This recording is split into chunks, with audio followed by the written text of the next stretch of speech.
visited her a few times each year. She'd visit me, and we'd always meet up for Christmas and summer breaks. After we graduated, I moved about a 3-hour drive from where she moved. We still caught up often. As normally happens, we established our new professional and social lives, drifted apart, but whenever we caught up, it was like no time had passed. We were there for each other whenever we needed it. When she got married at 25, I was a bridesmaid, in brackets. I declined maid of honor because I was concerned with the long commute. I couldn't do all the MOH duties required expected. She drove to my place to support me when my father had a stroke, and I stayed with her when she found out her ex-husband cheated and she filed for divorce. I always figured that even though life is taking us in different directions, we were always there for each other. Now to her birthday, she turned 30 last week and had a huge party this past weekend. Since it was a milestone birthday, she had it in a banquet hall, all catered, DJ, etc. It was at night, so I booked a hotel, drove up, and went and would drive back home the next day. When I arrived, I was ushered into a small room with 4 tables and about 10 other people. There was a portable TV on a trolley with a stream of the party in the bigger room.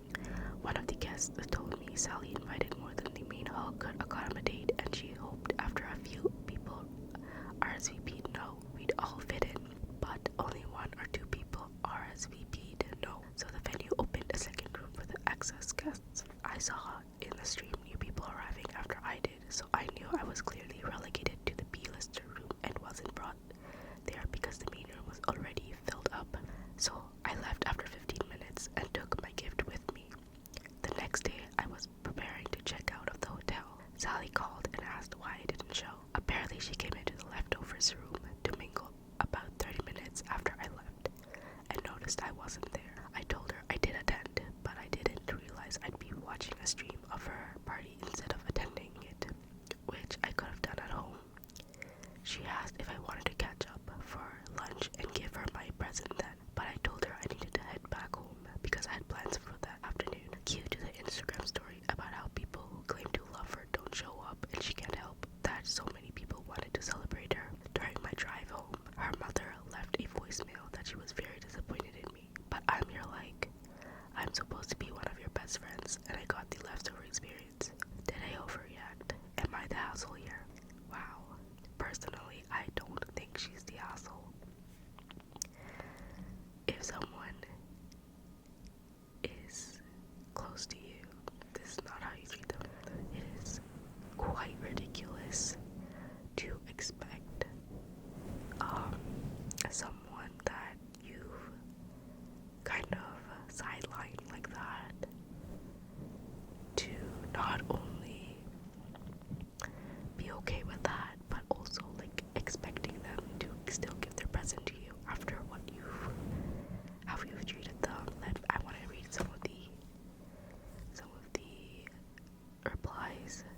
One of the replies under the OP's post is, "We planned our wedding in her backyard. I made a graph paper map of her yard to scale with cutout scale tables that had tabs for how far the chairs pulled out. I did the math after rearranging my little models every kind of way and had to reduce my guest list, as 75 people max could fit in my yard. I wanted my guests to enjoy celebrating with us, not just give us gifts. We wanted their presents, and any presents were just nice bonuses." So yeah, let's see another one. Not the asshole. You don't overbook a party. You book a venue that can accommodate everyone. WTF. Another reply says, she overbooked the venue, but she did not overbook the party. She intended to have, like she claimed. She said she was hoping for more people to RSVP no. I'm pretty sure that's a lie. She invited the number of people she wanted to attend. The vast majority of people under this post agree that the OP is not an asshole, and I agree with that. It is such a, I don't know, if my friend did that, someone who I considered close, like we're BFFs, I would be pretty upset. Like, do you not want me to celebrate with you? Why am I having to watch your celebration through a stream?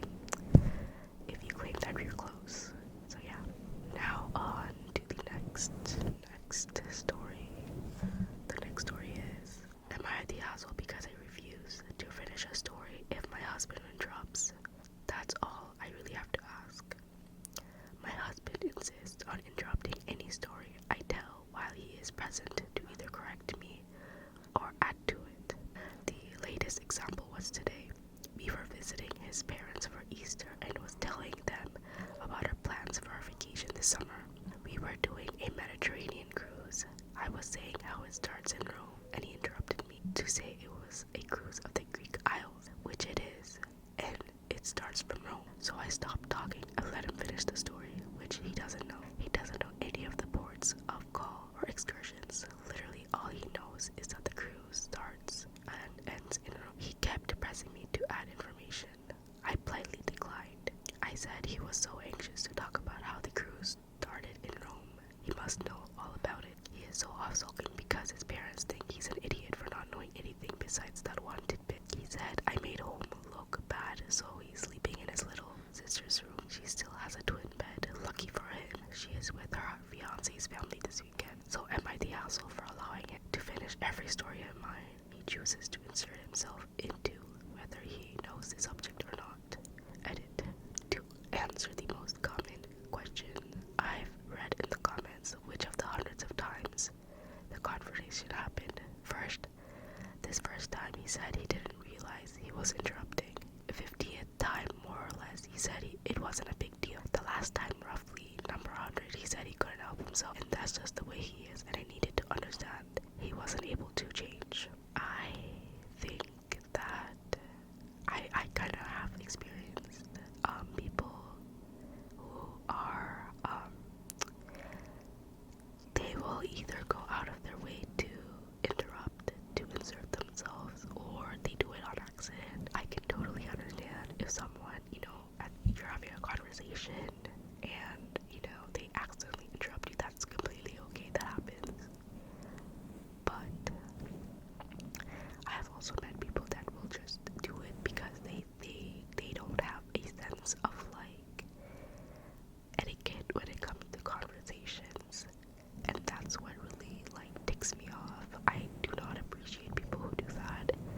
So I do understand that after so many times of being interrupted, that it's probably getting on our nerves, and I find it very disrespectful and rude.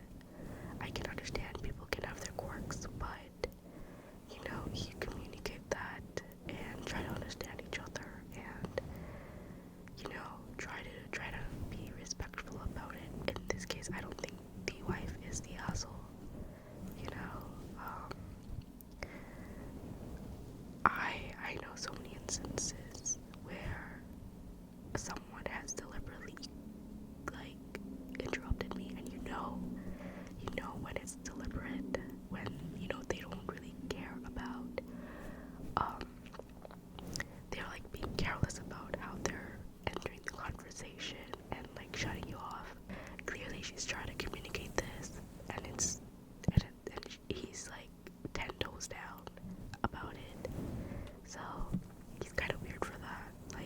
Your wife is telling you, hey buddy, can you not do this when I'm trying to talk to people, and you still continue to excuse interrupting your wife as a character thing, which is odd.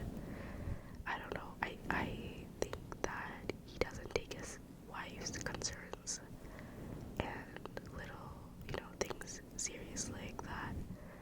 And yeah, look buddy, things like this end up building up resentment over time, and if he wants to have a healthy relationship with his wife, then he needs to learn to look at her POV and understand where she's coming from. One of the replies under the OP's post is, I have the same problem with my husband, but the difference is it works with him. Once he interrupts, I stop talking and give him a look like he realized he interrupted and apologized and let me finish. He also has severe ADHD, so I think that has something to do with it.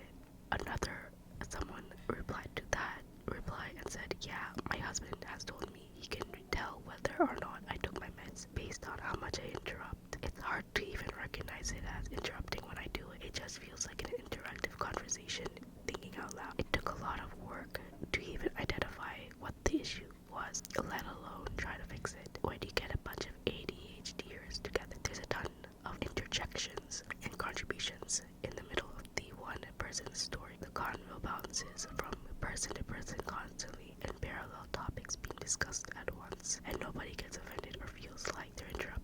it's just how our thoughts flow. That's actually good perspective on it. Someone wrote, contempt is the beginning of the end. And honestly, I agree. This can really build up and can lead to them going their separate ways if he doesn't choose to work on it and respect her wishes. Now, I'm gonna move on to the final story.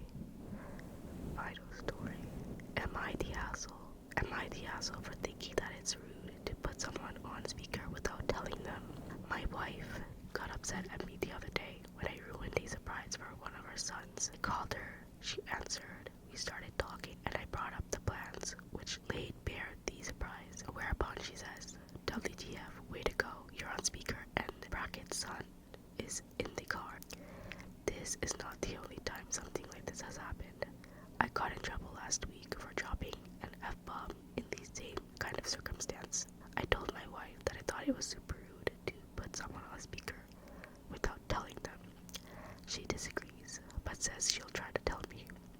This week, I started modeling the behavior, answering calls from her. Hi honey, what's up? You're on speaker, by the way. And she gets pissed at me for that. Am I the asshole?